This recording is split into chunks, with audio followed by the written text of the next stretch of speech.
So welcome everyone to our Friday Coaching Cafe with Open Door Coaching. My name is Paula and I'm the resident HR specialist at Open Door, and I am absolutely thrilled to be able to interview Brigitte Calvert, who is our Learning and Development Manager. And I'm sure lots of you who have had a chance to meet her will know why I'm so thrilled. And it's basically because she's like a coaching legend. So welcome, Brigitte. Thank you, Paula. Thank you for having me. It's always a pleasure. So this Coaching Cafe is part of our celebrating our 20th anniversary. And we're going to look at what does good coaching sound like. But before we do that, let's make sure this works. I would like to acknowledge the traditional owners and custodians of the lands on which we meet today and their continuing connection to the land, waters and communities of Australia. I'd like to acknowledge the traditional owners of the lands on which everyone is who's listening to the podcast today from wherever you are. And we pay our respects to elders past, present and emerging.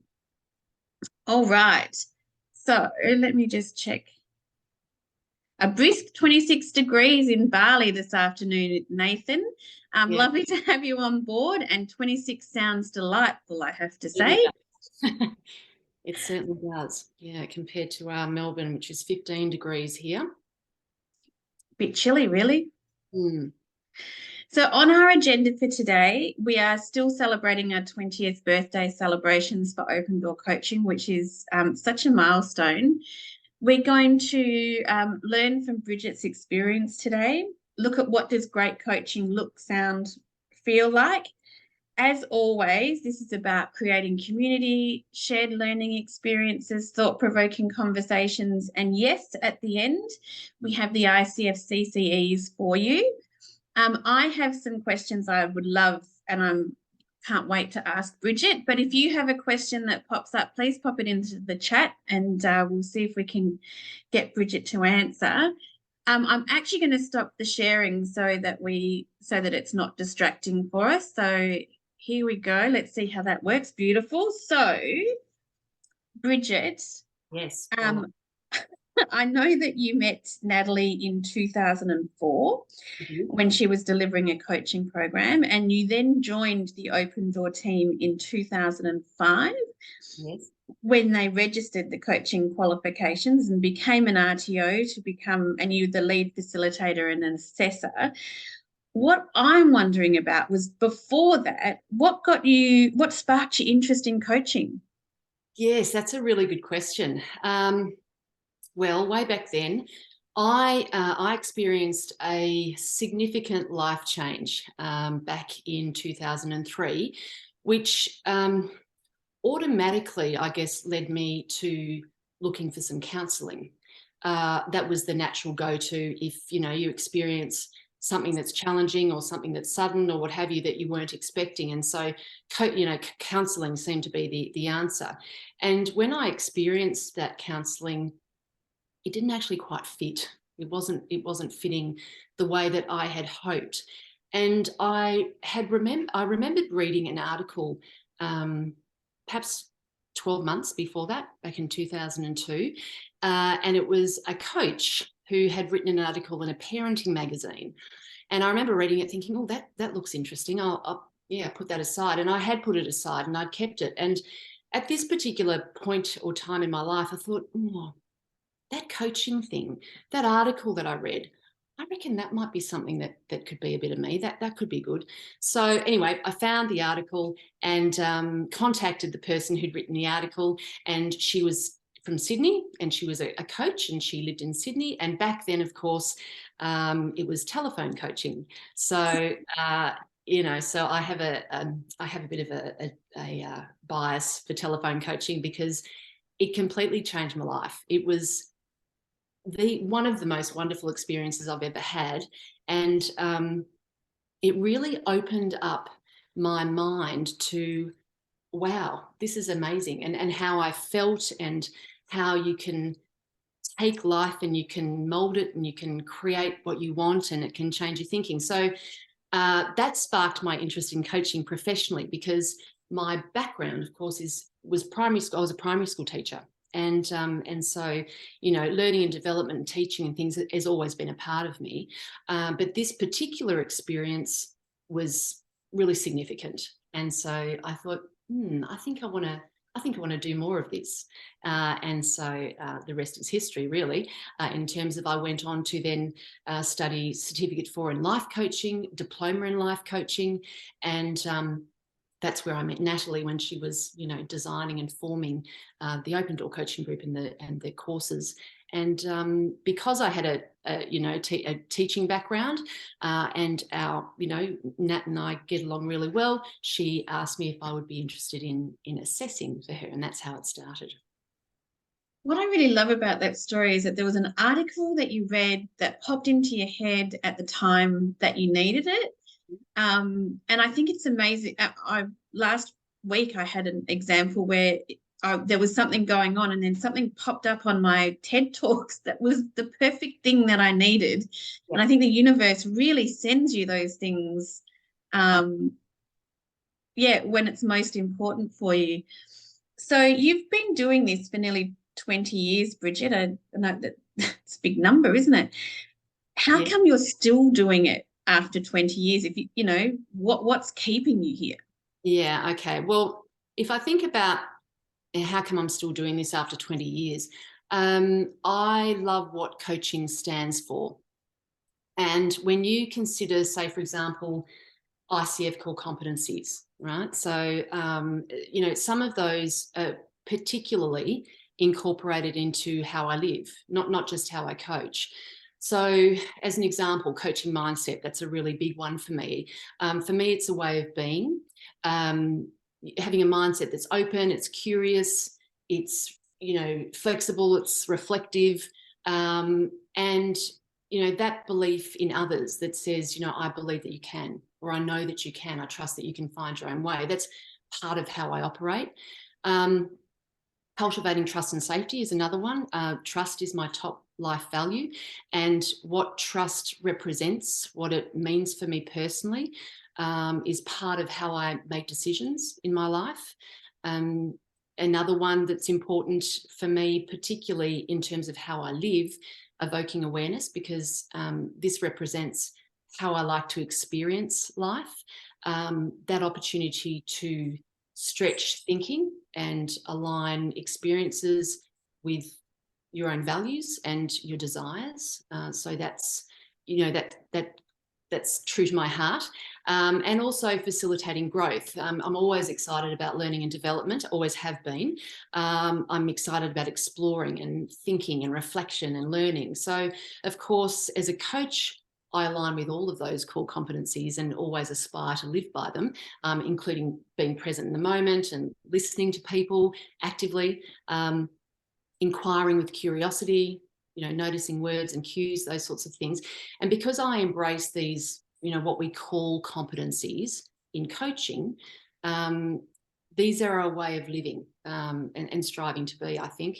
And it's a way to live life. So for me personally, as well as professionally, and that is how come I'm still doing this after 20 years. So the coaching practice over that time has really shaped who I am today. Yeah, it's amazing to think that it's connected in so well for you, that it's not just about a job that you do or the function of your life. It's connected in, and it's the soul of who you are now, which is a really beautiful gift, really. I think so. I think because of the essence of coaching and what it means to have connection with others, because essentially that's what it is, isn't it? We're connecting with others. We're communicating in a way that we want to, we're sort of aspiring to be, having communication with people the way we want to. And coaching obviously contributes to that. And so therefore I'm always aspiring to do that. And so then it becomes part of how you operate and what you do. I know that, when I'm facilitating coaching courses, I talk about something every day, do something every day. And then it becomes part of who you are and how you operate. And I think after nearly 20 years, it is who I am and it's how I operate. Yeah, and Rashmi said, thank you, Brigitte. It resonates so much with how my life journey is shaping up. Yeah. And honestly, Bridget, it resonates with me too, because it changed the way I viewed the world and who I wanted to be and what I wanted to do and how I wanted to do it. So I mean, to find something that is so impactful in such a beautiful way is I call it the gift. Yes. And I can see as you speak about it that it's just coming through, and I know you, and I know that's exactly how you do it. So yeah, and for anyone on the line, if you know people who are looking for something, the coaching is really the greatest gift you can give someone. So, Yeah. Bridge, you've trained and assessed hundreds of people in coaching. I don't even want to know. Have you got a figure? Actually, I should look that up actually, but it is, you're right, it is hundreds, yes. Hundreds. Why is it still important for you today to be training and assessing and doing that work? Yeah, good question. Look, I think it's important to contribute to the learning and development of people, and relating it to what I've said earlier. It's important that those who graduate as professional coaches do so knowing that they are competent and confident, and they feel confident in their coaching skill and knowledge. And the idea that there are people out there having above the line conversations, asking great questions, approaching those conversations with that growth mindset that I was talking about earlier, believing in the person that they're speaking with, and naturally enabling them through questions, and understanding what coaching is and what it's not, allows people to communicate in a way that will bring out the best in others and serve them in the best possible way. So what is it that this person needs right now? What is it this person needs? And I think often coaching is a great choice. So I think that's, certainly for me, it's my go-to first. Yeah. And you must have heard some really great coaching and perhaps some demonstrations that you've listened to where you've thought, I don't think that's coaching. Can you share with us in your words what great coaching sounds like? Yes, great coaching to me sounds like who, what, where, when, how. It sounds open and curious. It sounds like space and silence. It sounds like the coach is focused and interested in what the coachee is saying. And it sounds like questions with intention. So it's not just asking a question for the sake of asking a question. It's a question with purpose that helps to move a coachee from one spot to another spot beyond where they are. And it's also understanding, I think, that definition of help when we're coaching compared to something else. So, for example, help when we're mentoring is different to helping when we're coaching. So what am I listening for? Great coaching sounds like I'm standing on the sideline and I'm facilitating your thinking and your reflection. And I'm asking you some questions that's going to stretch your thinking to look at things from a different perspective that perhaps you hadn't thought of before. So when I'm hearing that, I'm loving, that sounds like really great coaching to me. Those open and curious questions. I don't know about everybody else, but did you just write down everything Brigitte said then? Because there is such great wisdom in there. So that's what great coaching sounds like. And what about the not great coaching? So the not coaching, or the not great coaching, would sound like lots of closed questions, lots of leading questions. So, taking up a lot of time asking, do you think you could do it that way? Or have you thought about doing it this way? Or is that the right choice that you're going to make? Or what if you were to do it this way? So they're questions, but they're closed questions and they're leading questions. Now, I'm not suggesting that, when we're coaching, we're not going to ask some closed questions. We're human beings, we're coaching in the moment, and certainly we're going to do that. That's fair. We need to make sure that they're minimal and that we're asking mostly those open questions. So when I'm hearing a lot of those closed questions and a lot of those leading questions or people jumping into the space when a coachee is talking, or interrupting what they're saying, or perhaps starting to offer advice and offer opinions around what the coachee is saying. That's not coaching, it's something else.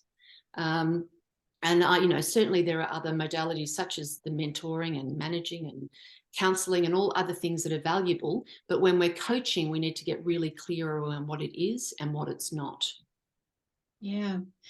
And Bridget, have you ever, or have you got an example for us when you've asked a question and the question just falls flat, or it just didn't resonate for that person? And what do you do when that happens? Yeah, look, that can happen. You can ask a question and it may not land, and so yeah, that's okay. Ditch the question and ask another one. It's not the end of the world. I think taking a moment to really consider what question you want to ask. So just leaving that space for a second and thinking about the right question to ask based on what you are hearing that's going to support that person. And if it doesn't fall, yeah, that's okay. That's no problem. What else could I ask that's going to support you or just, help you move forward? And think of a different one. It's fine. And have you ever come across someone for whom you've been coaching and they just don't can't accept the coaching approach, and they resist it, and it doesn't quite work? Yeah, look, I think that there have been times over the years where people will come to coaching because potentially maybe they've been told to go to coaching and they feel resistant because they think they've done something wrong, or there's some reason that they're being punished. And when you start to build rapport with people and have these conversations, people start to understand what coaching is and actually what it's not, and understanding that the focus is all on them. It's all about them and the confidential conversation that you're having. They start to break down their own walls, essentially, and think, oh, actually, you know what? Someone is listening to me. Someone's actually interested in what I have to say. And so mostly you see people starting to buy into that process rather than not. It may not happen, in the first 15 or 20 minutes or even the first conversation that you have with someone, but you do tend to find that over, 2 or 3 sessions, people start to embrace the opportunity for the coaching experience. Yeah.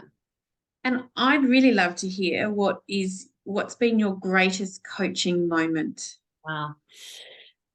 Okay. Well, I think there's been many. I've been coaching since 2004 and coached many people over that time. So examples of great coaching moments that I can think of. I remember my very first coaching client. And,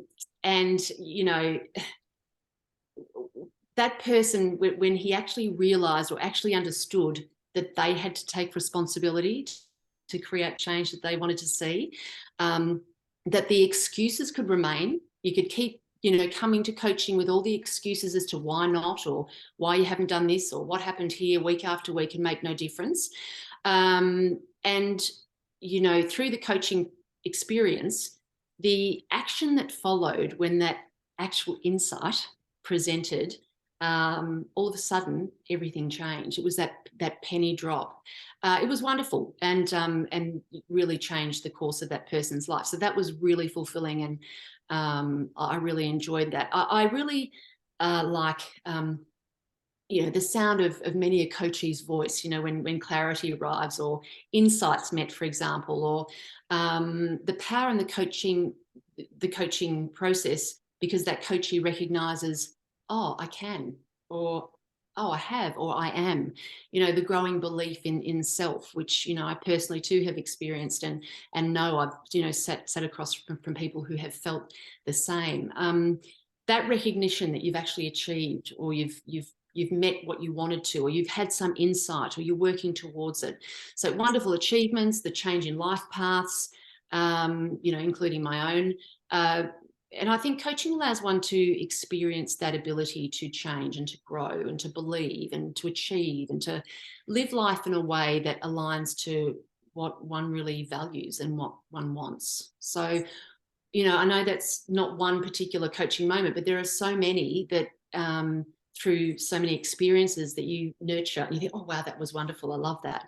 So being on the receiving end of it and also experiencing somebody else experiencing that is a wonderful gift. As you say, it's an absolute gift. And Brigitte, for the carers and parents out there, you've always inspired us with how you've coached your two boys since they were little. And I won't lie, I've used some, we've had conversations and I've taken them and used them with my own children. And I'm extremely passionate about the idea of coaching with children and building them with that coaching mindset and approach. We've watched your boys grow up into amazing young men, and Leo does work with Open Door Coaching, which is a beautiful thing. Can you tell us about why you were passionate about coaching your boys? Yeah, well, of course, when I first started coaching, my boys were 4 and 2. So they couldn't help but be coached over the years. And they're now 23 and 21. So in the spirit of what coaching is, I believe that if you ask a question rather than telling someone what to do, it does communicate to that person that you believe that they can find their way, they can find their own answer, and they are able and therefore you support them to be confident in their choices, because I believe that they can. So with children, of course, there will be times where you need to mentor and guide somewhat and offer advice and ideas and opinions because they're children.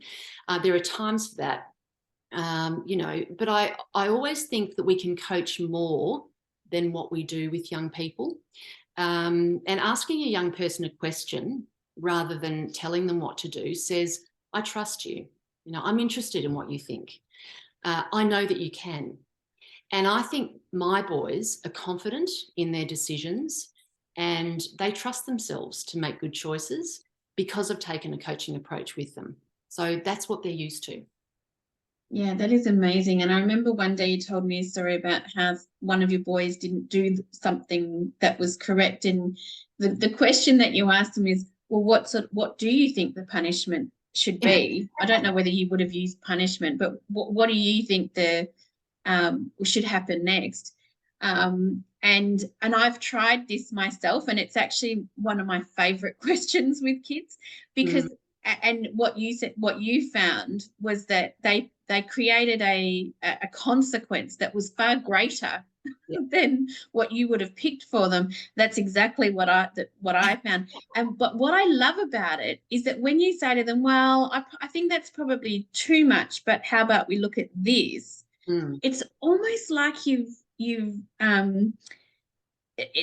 they actually appreciate the fact that you've considered what they said but didn't think it needed to be that far. So I think it builds a really great relationship with the child to say, I've heard what you've said, but I don't think it needs to.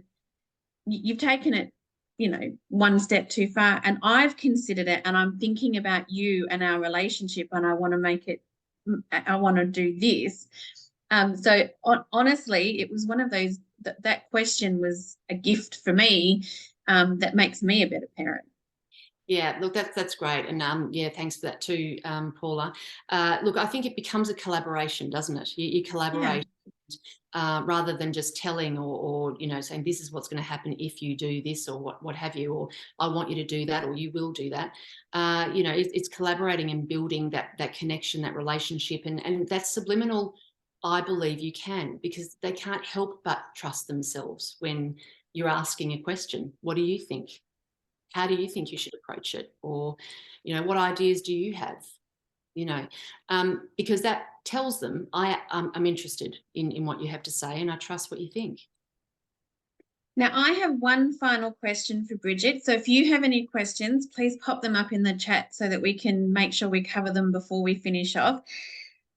So Brigitte, whenever you speak, we all stop and start taking notes. And I'm honestly going to go back and listen to this recording because there's been bunches of things in here that I need to write down.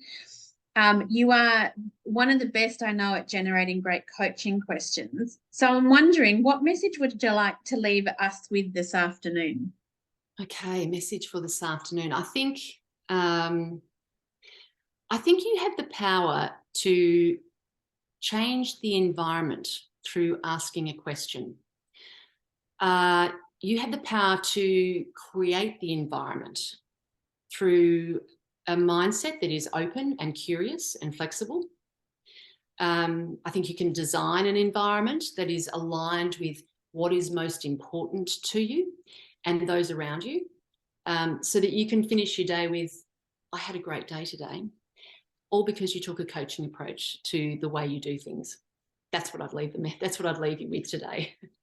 Taking that coaching approach, because I think at the end of the day, we all want to go home and say, I had a really great day today. And how have I contributed to that?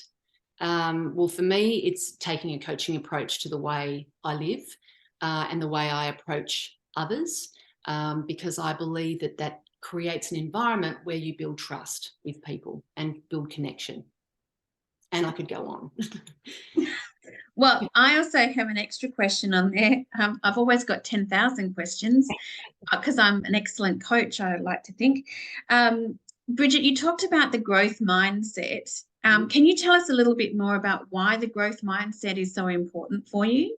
Yeah, the growth mindset is really important because I believe it represents an opportunity for somebody else to understand that what they have to say, what choices they make is important, right? So my growth mindset means that I'm approaching this person with an understanding that they have the answers, or if they don't think they have the answers, they know where to find them. And if they don't know where to find them, I can ask them a question that's going to support them in finding a way to find it, through asking them questions rather than me telling them what to do. There's another question there. Does that make sense, Paula? So the growth mindset is really about approaching these conversations. Subliminally, I'm saying, you can. I know that you can. There's a question there too. I provide mentoring to various people. What is the recommended patch and actions to take for an aspiring coach coming from a mentoring role? It's a really great question, and mentoring is really valuable. And there will be times where mentoring is the space to be in, and other times where coaching is the space. I always use coaching as my go-to first, because I go in with that growth mindset, believing that that person has the answers or can find the answers. So my approach is always to ask a question rather than possibly give my experience or advice, or this is the way that I've done things, which I may very well have loads of answers to offer. But I'm more interested in what that person has to say, what approach they might take, what they have within them that they can bring forward that's going to support them. And I believe that helps to build confident, competent people that are independent in their thinking and feel inspired to make their own decisions. So does that help in terms of the mentoring? I think if you take the coaching approach first, and ask those questions, I think you're on a winner if you can do that, mostly. Yeah, I agree with that, Brigitte. And I know we've done some work with organisations who work with homeless youth. And one of the things that we looked at was that if you started with great coaching questions, then you understood what the issues were for them rather than deciding that you already knew because they were homeless. Yeah. So, and I with a growth mindset too, the thing I love about it is it's that you might not be able to do it yet. And so particularly for children and for adults, they're doing something. And with that growth mindset, what it says is you might not have got to that point, but you can. So you just haven't done, you're not there yet, but if you keep going, you will. And I think that's exactly what you're saying about that. You can.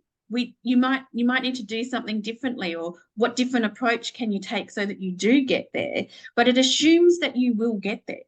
Yes, absolutely. It's 100%. It's just making that assumption. Absolutely. Trusting that you will. It's exactly right.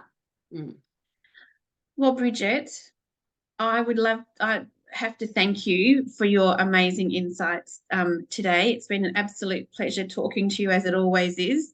And I hope everybody got a chance to write down all those little snippets of wisdom from you. And thank you so very much. An absolute pleasure. I love talking to you. I love talking about coaching. It's been an absolute pleasure for me too. So thanks everyone for joining us as well. Now I'm going to stop the recording